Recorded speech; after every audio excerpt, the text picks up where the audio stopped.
Okay, so we're going to talk about this device. I'm going to tell you this will be the last video that you'll see at least this device until some things get improved. It's not because I don't like this. I love the tracker for what it does. But here's where me and the tracker have to part ways.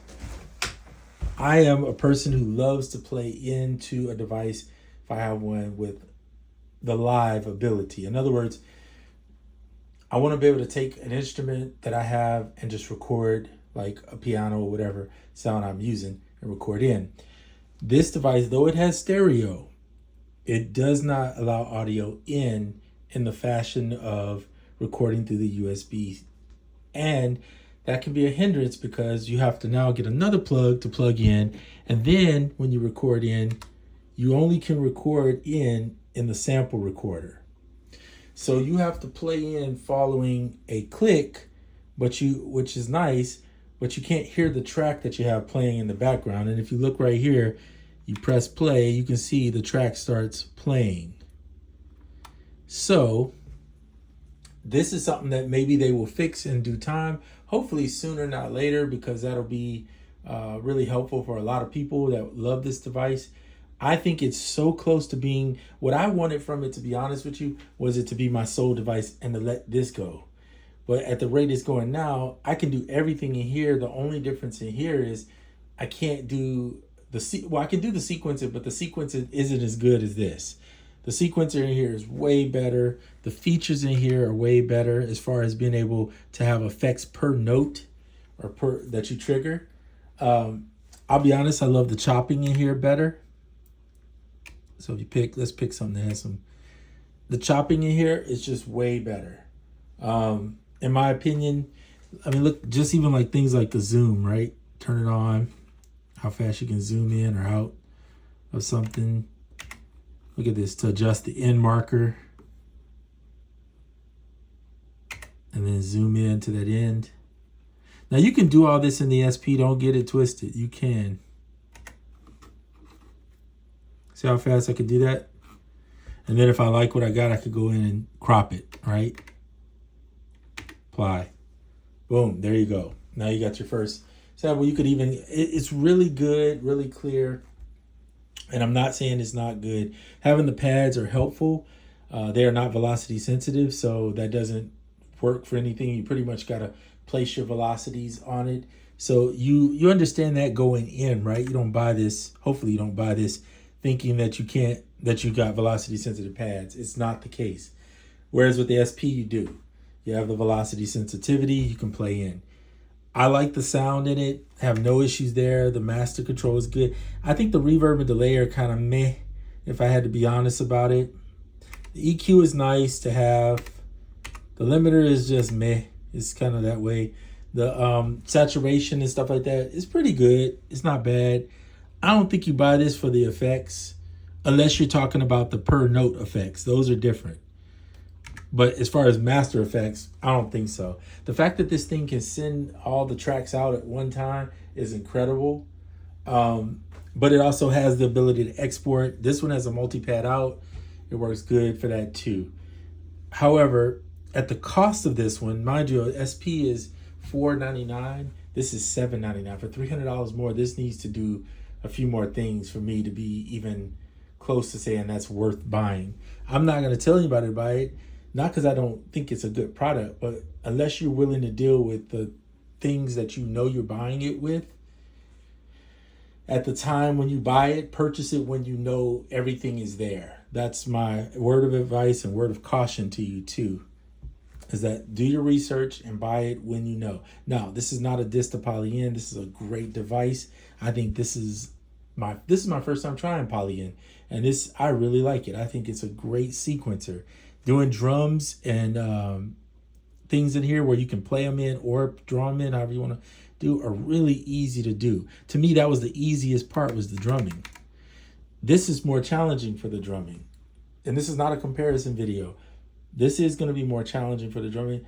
But since they've done the step sequencer in here, as well as the ability to set bar lengths, I find it a little bit easier. It's not easy as this, but it's easier than what it used to be, okay? Of course, the effects in here are way better. We already know that. There's no question. I don't think the gaming in here is worth getting. Please don't get this if you're thinking you're just getting it for some Nintendo games. It's not worth it, okay? I'm just be upfront. It's not. I thought it was going to be cool because I was looking forward to some Tetris, but it's in reality, am I really going to get on this to play Tetris? Probably not. I can get on my phone and do that. So that's probably not going to happen. All right. I think the beat slice is the best point in here. As for these, to me, is the beat slice. A wavetable, you can make a wavetable and drop a bunch of wavetables in here and use them. It's not, to make a wavetable out of a length is not a big deal. The granular is not that good, in my opinion. Now, I'm just giving my opinion for those that love this thing and everything about it. That's not disrespecting you and your feelings. It's just, these are my feelings based on my use. You could say, well, I've only had it for a couple days. But the reality is I've already learned it in a couple days how to use it. It's not hard to use. I thought it was going to be way harder, but it's really not hard to use. I'm not into the performance thing yet. I never really touched it, but that's never, I don't even use the performance type stuff on here. So that's not me. I'm more into writing songs. And again, it's no disrespect to anybody that has this. I enjoy it. I think it's great, but I don't think I'm keeping it, unfortunately. Let's see. Okay, so pattern. I told you about that portion. The MIDI is cool. I'm not into their synths that are in here. They're not bad. They're just not anything that I'm like floored by. I guess because I have other stuff like Spectrasonics Keyscape and things of that nature. And how would I ever expect that to be in here? I don't. But when you have other things like that, sometimes these devices aren't. Now, if I didn't have an SP and this is all I had, could I make music? Absolutely. Would I figure it all out? Yes. But because I have the SP and I have more freedom in the SP, being able to record in live. Now that's coming straight from here. So I just recorded that in. So that's really cool. There's a few things in there that I'm just like floored by, just adore in this machine, but just not enough at $7.99. If this thing was $4.99, absolutely. If it was $5.99, for sure. Anything above that, I don't think is, for me, it's not worth it. Unless they do some complete metamorphosis fix. The fact that I can't play in while the beat is going is bad. I'm a player. I need to play to the beat. I can't just draw in notes and make them hope that they're on time or they're fitting a vibe, right? It's very challenging. But if you're a sampler, I'm not going to sit here and act like this isn't cool for sampling. The radio, I've tried the radio. Radio is really fun to sample through. I never mess with the mic. The line in is fine. But again, it comes down to what's going to be your workflow if you choose to get this machine. And you need to figure that out. Do your research for sure before you buy this. You can watch my videos too, and you can always ask me a question. I'll tell you my opinion on it, or if it's a fact, I'll tell you, well, this is what it does or doesn't do. And I'll tell you another good video too out there if you want to watch it, if you haven't seen it. Sunwoo, S-U-N, no, does he go S-U-N? No, S-O-N-W-U, Sunwoo. He did a video where he compared this one to the Mini that they make, and he said this one's better. Now, I agree with him. The nut jog wheel is amazing. Having dedicated buttons is faster, and the pads alone make it easier to find your samples.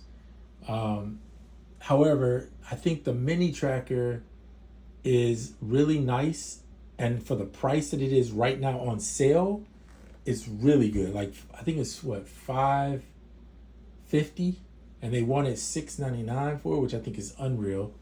But for $5.50, right around that, that's pretty good. Pretty good deal. Not bad. But anyway, this video is going longer than what it should be. For those that are wondering, am I keeping it at this point in time? The answer is no. They could tomorrow release the brand new audio in feature, and I probably wouldn't keep it still. And the reason why is because I still want to be able to record with the track playing in the back. In my opinion, without that, that's kind of a deal breaker for me. I need to record to the drums or to something. It's one thing if you're just programming drums in, but when you're trying to play chords and you're trying to play, and you're not just trying to have static, what I call static chords, where they just sit on the bar every time, but they have a little life to them. You can't, it's harder to do in here. And you pretty much know that you're going to have to etch out each little thing. So this is not a diss. This is just saying that this will be missed to some degree for the sequencer, but for everything else, I'm going SP. Just because I know I can drum in, I have the pads in front of me, I have everything else right there in front of me. The challenging part about the SP is when you want to get real, like these perks, for instance. This isn't hooked up, so I can't play it for you. You're just seeing it on. The perks and stuff, the way you can do all these trigs and stuff, that part right there is a big thing. And so when I use this, now I know, well, I for sure don't want to go with the Electron Digitag 2 because they don't let you even move slices. At least they do with this one. So not being able to move slices is kind of weird to me. I for sure know that won't work for me. I need to be able to move and chop, and this does that really well. So maybe the Tracker Mini would be the one I want just for the sequencer portion of it. I was looking at other sequencers. I don't know, but if you guys know of any that just sequencers that do either what the Tracker does or like the Electron type sequencer without having to spin an arm and a leg, if you know of one, please put it in the comments. I'd like to at least entertain it and see what's available. That's it for this video. Until the next one, I'm out.